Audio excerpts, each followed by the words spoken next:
Hello guys, இன்னைக்கு நம்ம சேனலில் என்ன ரெசிபி பார்க்க போகிறோன்னா அக்கார வடிசல் ரெசிபி தான் பார்க்க போகிறோம். அதுக்கு முன்னாடி சேனல் இன்னும் சப்ஸ்கிரைப் பண்ணலைன்னா சப்ஸ்கிரைப் பண்ணிக்கோங்க.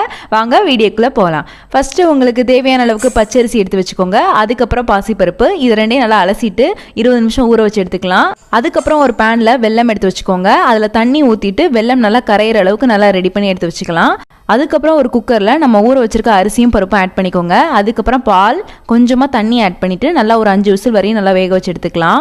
இப்போ ஒரு பேனில் நெய் ஆட் பண்ணிக்கோங்க. அதில் முந்திரி பருப்பு, கிஸ்மிஸ்லாம் போட்டு நல்லா வறுத்து தனியாக எடுத்து வச்சுக்கலாம். அதே பேன்லேயே நம்ம ரெடி பண்ணி வச்சிருக்க அரிசியும் பருப்பும் ஆட் பண்ணிக்கோங்க. அதுக்கப்புறம் திரும்ப பால் ஆட் பண்ணிக்கோங்க. அதுக்கப்புறம் திரும்ப தண்ணி ஆட் பண்ணால் பால்லே இது வேக வச்சுக்கலாம். அதுக்கப்புறம் நம்ம ரெடி பண்ணி வச்சிருக்க வெல்லத்தை வடிகட்டி ஆட் பண்ணிக்கோங்க.